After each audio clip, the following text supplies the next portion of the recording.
rock the jukebox. I wanna hear some Jones. My heart ain't ready for the Rolling. John Foster's heartfelt voice and modest demeanor on American television won hearts all throughout the nation. The 18-year-old quickly distinguished himself on Idol Season 23 not only with his traditional country sound but also with his sincere personality and intensely emotional performances. However, a cloud of rumors and whispers about John Foster has recently begun to form, which could jeopardize his position on the show.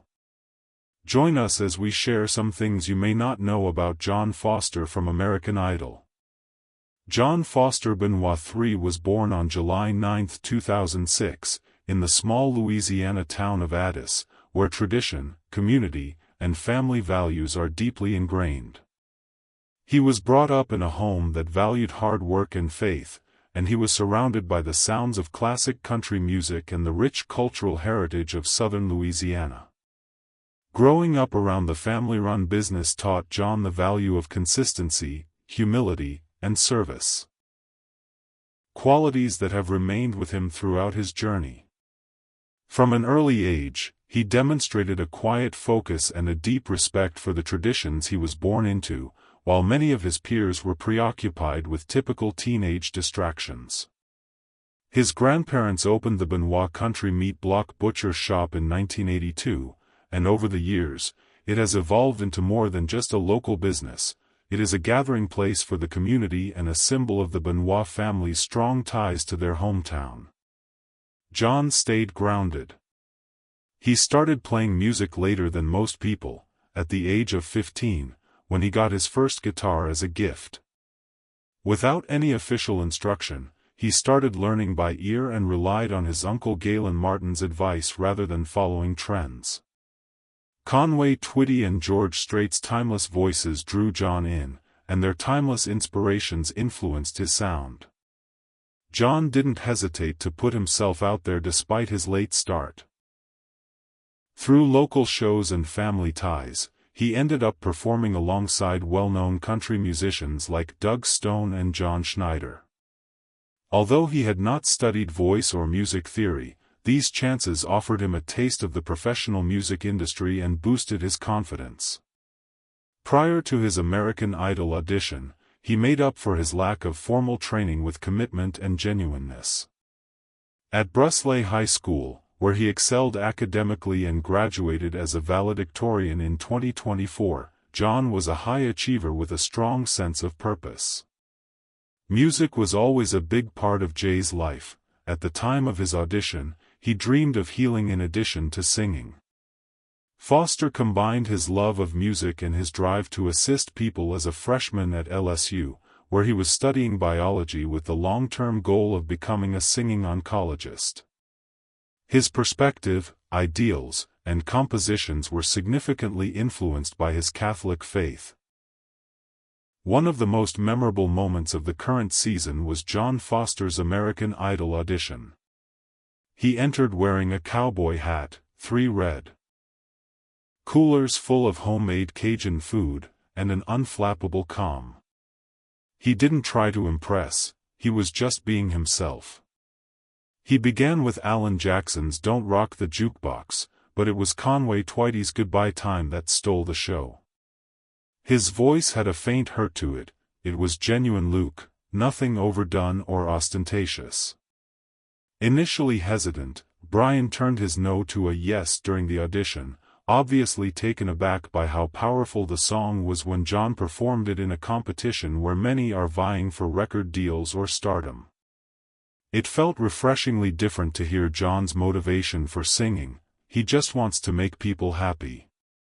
John is determined to become a doctor, specifically an oncologist, but music is more than just a pastime for him. His goal is to become a singing doctor who uses music to connect with and comfort patients. It's the kind of idea that might seem unrealistic coming from someone else, but with John, it feels genuine. He's not just in it for the attention, he's in it to make a difference in the joy of the audience. Because he made everyone in the room feel something sincere, John left the room with a golden ticket. John's performance of a song he penned for his late friend Maggie Dunn, who died in a terrible car accident on New Year's Eve in 2022, was his most moving moment on American Idol. The community was rocked by the loss of Maggie, a high school cheerleader from John's hometown, and her friend Caroline Gill, who was just 17 when they were killed when a police officer struck their vehicle during a high-speed chase. The song "Tell That Angel I Love Her" wasn't just a tribute, it was a heartbroken dialogue with the universe on stage. John stood by himself, clearly suppressing his tears as he sang words that were full of anguish and longing, and he did so with an elegance that only comes from having lived. There was no showmanship, just emotion, as John whispered, "I love you, Maggie," and wiped his eyes at the end. The judges were clearly moved, and the chorus, "Lord, won't you tell that angel I love her as soon as you can," was straightforward but powerful. Carrie Underwood praised Luke's old-school country voice and emotional honesty, calling it lovely. Brian acknowledged that all reservations over Jay's position on the show were allayed by the performance. As John continues to gain popularity on American Idol, making it to the top 10 of season 23, a whirlwind of rumors and misinformation has followed him into the spotlight. Lionel Richie said his performance felt like real life when John shared his grief through his song. It became a moment of real catharsis, an emotional release he hadn't fully reached until that night. The overwhelming support from viewers and judges confirmed he'd done the right thing by opening up and turning his pain into something meaningful. There was also uncertainty around John's hometown, with some reports claiming he was from Benton, Kentucky, while another major rumor suggested he was 24 years old, far older than the age he mentioned on the show. In fact, he is only 18. John confirmed that Addis, Louisiana, is where he was born and reared. Another recurring story linked him to Dwight Yoakam, a legendary figure in country music, with rumors that Dwight had signed John to Sugar Hill Records. These accusations were completely false. John stated that he is not currently signed to any labels and has no personal or professional ties to Dwight. Even his name has generated controversy. While his journey hasn't been derailed by online chatter, he clarified that the Cajun food he brought to his audition came from his family's meat market in Louisiana, further solidifying his strong local ties. His full name is JohnFoster Benoit, but he goes by his middle name, which sparked speculation about his identity.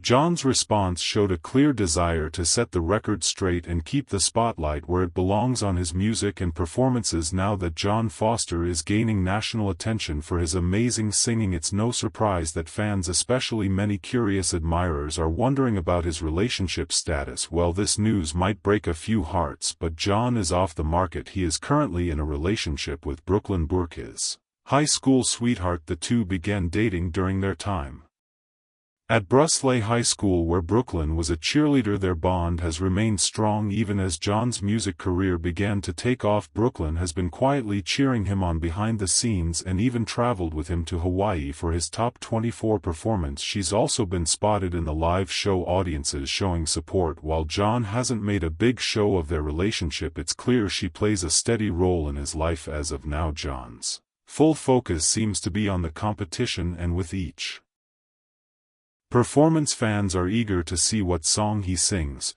Thank you for taking the time to watch the video. If you find this content interesting, don't forget to like, subscribe to the channel and turn on the notification bell so you don't miss the latest updates. See you in the next video.